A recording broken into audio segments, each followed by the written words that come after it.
इस बात को लेकर थी कि क्या वाकई में वो जेडीयू में अब नीतीश कुमार को भी लांघने का प्रयास कर रहे हैं। आपने देखा कि उस समय भी उनकी मुलाकात तेजस्वी के साथ में हुई, जिसके बाद ये हल्ला मचा कि यहाँ पर ललन सिंह कोई बड़ा खेल। अगर जेडीयू के बिना बीजेपी चुनाव में आई होती तो उनको एक भी सीट मिलती हुई नजर नहीं आती। तो अभी भी जो तालमेल का अभाव है।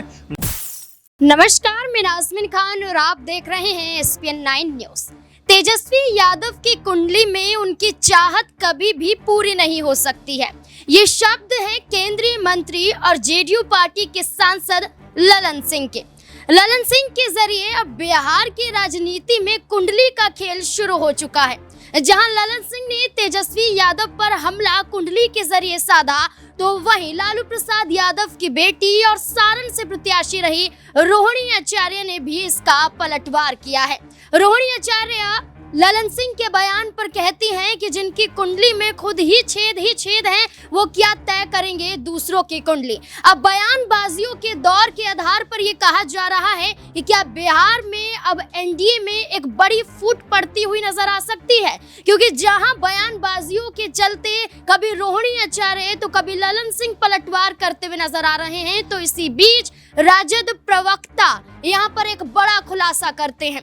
खुलासा होता है कि 2020 का विधानसभा चुनाव और उस दौरान तेजस्वी यादव को खुद ललन सिंह ने कहा था कि क्या आप मुख्यमंत्री बनना चाहते हैं, अगर आप मुख्यमंत्री बनेंगे तो वो उप मुख्यमंत्री बनेंगे। यानी कि ललन सिंह उस वक्त अपने आप को उप मुख्यमंत्री बनता देखना चाहते थे, लेकिन वो सपना ललन सिंह का पूरा नहीं हो पाया है। लेकिन अब यही बयान कहीं ना कहीं दर्शा रहा है कि अब नीतीश कुमार नहीं बल्कि ललन सिंह बिहार में बड़ा चेहरा बनते हुए नजर आ रहे हैं। इससे जुड़े हुए तमाम सवाल बनते हैं, न्यूज रूम में मौजूद हैं, सभी सवालों के जवाब खंगालने की कोशिश करेंगे। अमन सर, जिस तरीके से बिहार के नेता प्रतिपक्ष और बिहार के पूर्व उप मुख्यमंत्री तेजस्वी यादव ने एक बयान दिया था कि अगर नीतीश कुमार हमारे साथ मिलकर चुनाव लड़ते तो आज केंद्र में और बिहार में भारतीय जनता पार्टी इतनी मजबूत ना होती, तो इसका पलटवार करते हुए ललन सिंह ने ये कहा है कि तेजस्वी यादव का सपना पूरा नहीं हो सकता, वो ख्याली पुलाव पका रहे हैं और वो कभी यहाँ पर पूरे होते हुए नजर नहीं आएंगे। बयानबाजियों का दौर है, लेकिन क्या लगता है कि ललन सिंह अब नीतीश कुमार से ऊपर नजर आ रहे हैं? देखिए, जाहिर बात है, ललन सिंह को लेकर पहले भी चर्चाएं खूब इस बात को लेकर थी कि क्या वाकई में वो जेडीयू में अब नीतीश कुमार को भी लांघने का प्रयास कर रहे हैं। आपने देखा कि उस समय भी उनकी मुलाकात तेजस्वी के साथ में हुई, जिसके बाद ये हल्ला मचा कि यहाँ पर ललन सिंह कोई बड़ा खेल करने वाले हैं और एक तरीके से जेडीयू का समर्थन डायरेक्ट तौर पर तेजस्वी के साथ वो करने वाले हैं और यहाँ पर उनकी भूमिका इसमें बड़ी है। यही चीज़ को भांपते हुए नीतीश कुमार ने उनको तुरंत अध्यक्ष पद से हटा दिया। उसके बाद चर्चाएं ये भी हुई कि ललन सिंह को अलग थलग करने का प्रयास किया जाए। हालांकि अब चुनाव के बाद जिस तरह देखा जाए तो उनको मंत्रालय भी मिला है, मंत्री पद भी मिला है और ये लगातार दिखाने का प्रयास किया जा रहा है कि ललन सिंह की जो अहमियत है वो जेडीयू में कतई कम नहीं हुई। लेकिन देखिए, महत्वपूर्ण बात यह है कि क्या अगर हम जेडीयू के पक्ष से देखें तो क्या ऐसा नहीं है कि आने वाले दिनों में अगर मुख्यमंत्री बनने की बारी किसी और की है, यानी कि नीतीश कुमार को लेकर एक तरह का जैसा माहौल दिखता है वैसा लगता नहीं कि आने वाले दिनों में उनको बतौर मुख्यमंत्री इस बार प्रोजेक्ट किया जाएगा। और ऐसे में जेडीयू की तरफ से अगर नीतीश कुमार की बेटी को सामने लेकर नहीं आए तो फिर वो कौन सा बड़ा चेहरा जो मुख्यमंत्री के लिए सामने आएगा। तो ऐसे में ललन सिंह से बड़ा चेहरा कह सकते हैं जेडीयू के अंदर दूसरा कोई नहीं है। तो ललन सिंह को शायद यही लग रहा होगा कि अगर इस समय अगर जो है आरजेडी के खिलाफ बयानबाजी कर दिया, तमाम तरह से सियासी माहौल बना दिया, तो उनको इसका इनाम बतौर मुख्यमंत्री के पद के तौर पर मिल सकता है अगर आने वाले दिनों में जेडीयू बीजेपी की सरकार यहाँ पर मिलकर बनती हुई नजर आती है। तो लेकिन देखिए, इसमें भी कई तरीके की चीज़ें हैं जहाँ पर चिराग पासवान जो नाराज नजर आते हैं। इसके अलावा जेडीयू के भी कई जो विधायक है वो नाराज नजर आते हैं और यहाँ तक कहा जाता है कि अगर जेडीयू के बिना बीजेपी चुनाव में आई होती तो उनको एक भी सीट मिलती हुई नजर नहीं आती। तो अभी भी जो तालमेल का अभाव है नाज़मीन वो नजर आता है। और साथ में क्या वाकई में बीजेपी चाहेगी कि जेडीयू की तरफ से ही इस बार कोई मुख्यमंत्री का चेहरा बने, या फिर बीजेपी इस बार ये सोचेगी कि भाई हर बार की तरह जो जेडीयू के कह सकते हैं कि चेहरे नीतीश कुमार बन जाते हैं, इससे बेहतर है कि इस बार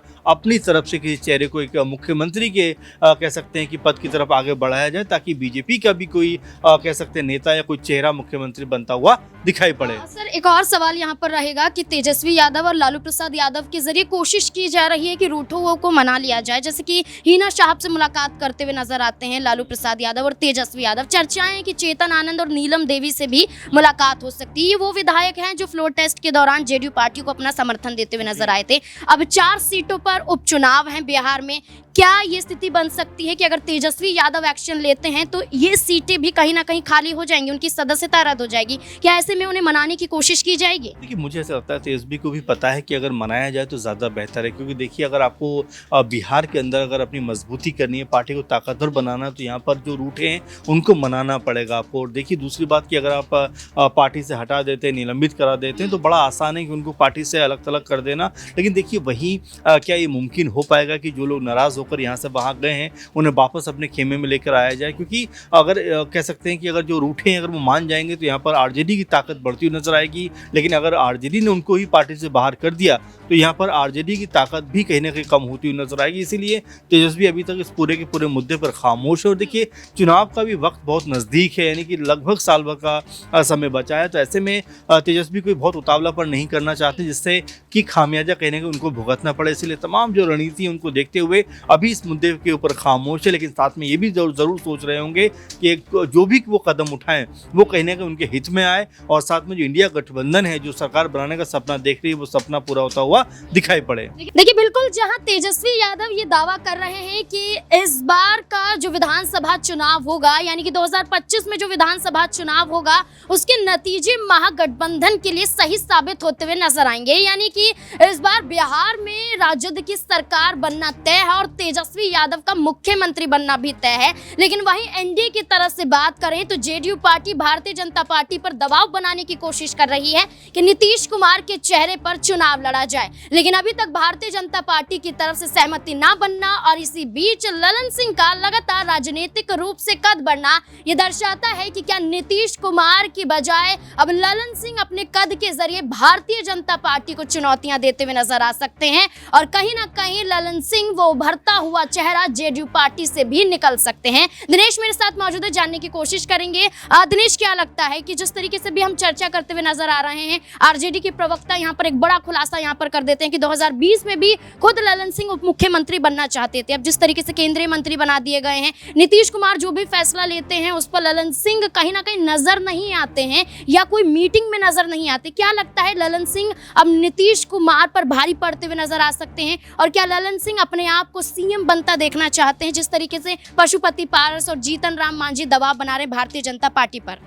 देखिए, ललन सिंह की भूमिका पर यदि विचार किया जाए, चर्चा की जाए, तो ललन सिंह वही चेहरा हैं जिन्होंने ये बयान दिया था 28 जनवरी के वक्त पर, जब नीतीश कुमार ने यहाँ पर जो है बीजेपी के साथ सरकार बनाने का ऐलान कर दिया था कि आने वाले वक्त में तेजस्वी यादव ही बिहार का कहीं ना कहीं चेहरा होंगे और बिहार का भविष्य तेजस्वी यादव हैं। लेकिन जिस तरीके का बयान अभी सामने आया है उनका कि तेजस्वी यादव की कुंडली में जो है चीफ मिनिस्टर बनना नहीं है, मुझे नहीं लगता कि ललन सिंह की कुंडली में भी चीफ मिनिस्टर बनना लिखा हुआ है। लेकिन जिस तरीके का उनका बयान है ये दर्शाता है कि इस वक्त जेडीयू जो है उसमें बौखलाहट का माहौल देखने को मिल रहा है, क्योंकि जेडीयू बखूबी जानती है इस चीज़ को कि बिहार की राजनीति में थर्ड फ्रंट तैयार हो रहा है जिसमें चिराग पासवान को आगे बढ़ाने के लिए भारतीय जनता पार्टी तमाम इन्वेस्टमेंट करती नजर आ रही है। आपने देखा कि एक झटके में 5 सीटें उनको दी गई और 5 सीटों पर प्रधानमंत्री नरेंद्र मोदी पूरे जोर शोर से चुनाव प्रचार करते हुए नजर आए। 5 सीटों पर जीत मिलती है यहाँ पर एलजेपीआर को। और जिस तरीके से जो सियासी माहौल बनाया गया उसके बाद चिराग पासवान काफ़ी एक्टिव नजर आते हैं। पशुपति पारस के साथ कहीं ना कहीं पासवान समुदाय के आरक्षण को लेकर भी यहाँ पर नीतीश कुमार सरकार को घेरते हुए नजर आते हैं। दूसरी तरफ देखा जाए भारतीय जनता पार्टी ये चाहती है कि नीतीश कुमार, जिनका ये पता नहीं होता कि किस वक्त वो यहाँ पर सत्ता का तख्ता पलट करेंगे, तो ऐसे में आगामी वक्त में यदि कोई ऐसा सहयोगी दल जिसको मजबूती देकर के उस मुकाम तक पहुँचाया जाए जिसके माध्यम से अपनी राजनीति को साधा जा सके, तो एलजेपीआर दिखती है। और ऐसे में 50 के करीब सीटें मांग रहे हैं यहाँ पर चिराग पासवान को भारतीय जनता पार्टी कहीं ना कहीं सहयोग देने की कोशिश कर भी रही है बिहार में। लेकिन क्या नीतीश कुमार के बिना यहाँ पर बीजेपी का ये सपना पूरा हो पाएगा? क्योंकि नीतीश कुमार पिछले 20 सालों में से 18 साल तक भारतीय जनता पार्टी के साथ रहे हैं और इन 18 सालों में जिस तरीके से उन्होंने अपनी तमाम जो रणनीतियां हैं वो बनाई हैं उससे बीजेपी भी यहाँ पर वाकिफ नहीं रही है। तो जाहिर तौर पर नीतीश कुमार के लिए यहाँ पर चैलेंज जरूर होगा और ललन सिंह जो बयानबाजी देते हुए नजर आ रहे हैं कहीं ना कहीं चुनाव से पहले अपने चेहरे को हाईलाइट करना चाहते हैं। देखिए बिल्कुल, अगर हम बात करें ललन सिंह की मौजूदगी बिहार में और केंद्र में बढ़ती हुई नजर आ रही है, तो उसी के साथ साथ सारण से प्रत्याशी रही रोहिणी आचार्य, जहां दावा किया जा रहा था कि अपने पिता की सीट पर जीत हासिल करती हुई नजर आएंगी। लेकिन रोहिणी आचार्य ने जीत तो हासिल नहीं की, लेकिन विधानसभा चुनाव से पहले फिर सुर्खियों में रोहिणी आचार्य का बनना इस और इशारा करता हुआ भी नजर आ रहा है कि क्या लोकसभा के बाद विधानसभा चुनाव भी लड़ती हुई नजर आ सकती हैं। मनीष मेरे साथ मौजूद है, जानने की कोशिश करेंगे। मनीष, जिस तरीके से ललन सिंह का मुद्दा गरमाता हुआ बिहार में नजर आ रहा है, जहां कुंडली की बात तेजस्वी को लेकर ललन सिंह करते हैं तो वहीं रोहिणी आचार्य उन पर पलटवार करती हुई नजर आती है, और जहां पर ये दावा कर देती हैं कि खुद की कुंडली काली है तो वो क्या तय करेंगी किसी और की कुंडली को लेकर। क्या रोहिणी आचार्य भी अब विधानसभा चुनाव से पहले जो एक्टिव नजर आ रही हैं, क्या चुनाव लड़ती हुई नजर आएंगी, और लड़ेंगी तो क्या लगता है कि इस बार राजद जो उम्मीद लेकर चल रही है कि सरकार उनकी बनना निश्चित तौर पर तय है, क्या लगता है बन पाएगी? जी बिल्कुल, जिस तरीके से देखिए रोहिणी आचार्य आपने जिस तरीके से कहा कि एक्टिव होती हुई नज़र आ रही हैं बिहार की राजनीति को लेकर, और विधानसभा चुनाव होने हैं अगले साल, तो ऐसे में यही कहा जा सकता है कि नाज़मीन के जिस तरह से आरजेडी अब अपने आप को दोबारा से एक बार फिर से मजबूत करती हुई नजर आ रही है, क्योंकि लोकसभा चुनाव में देखा तेजस्वी यादव ने 250 जनसभाएं यहाँ पर की और सबसे ज़्यादा जनसभाएं करने का रिकॉर्ड बनाते हुए नजर आए, और ऐसे में रोहिणी आचार्य भी एक्टिव दिखी, मीसा भारती भी एक्टिव दिखी, और तमाम आरजेडी के बड़े चेहरे यहाँ पर एक्टिव होते हुए नजर आए। और लेकिन जिस तरीके से अब यहाँ पर रोहिणी आचार्य का ये बयान सामने आया, तो बेशक यहाँ पर विधानसभा चुनाव में कोई बड़ी जिम्मेदारी उनको मिल सकती है, और हो सकता है चुनाव लड़ती हुई भी नजर आए। और जिस तरीके से देखा आपने कि लोकसभा चुनाव के दौरान बहुत कम अंतराल से वो हारती हुई नजर आई यहाँ पर राजीव प्रताप रूडी के सामने, तो अब ऐसे में ये कहा जा सकता है कि आने वाले समय में विधानसभा जो चुनाव होना है बिहार के अंदर, उसमें अगर रोहिणी आचार्य खड़ी होती हैं तो जो जन सैलाब या यूं कहे जन समर्थन जो उनको लोकसभा चुनाव में मिला था, शायद उससे बेहतर इस विधानसभा चुनाव में मिलता हुआ नजर आए, हो सकता है विधायिका बनती हुई नजर आए। देखिए बिल्कुल, यहाँ पर अब यही देखना काफी दिलचस्प होने वाला है कि बिहार में चुनाव तो 2025 में संपन्न होंगे, लेकिन अभी से पहले जहां एक तरफ एनडीए है तो वहीं दूसरी तरफ इंडिया अलायंस नजर आता है।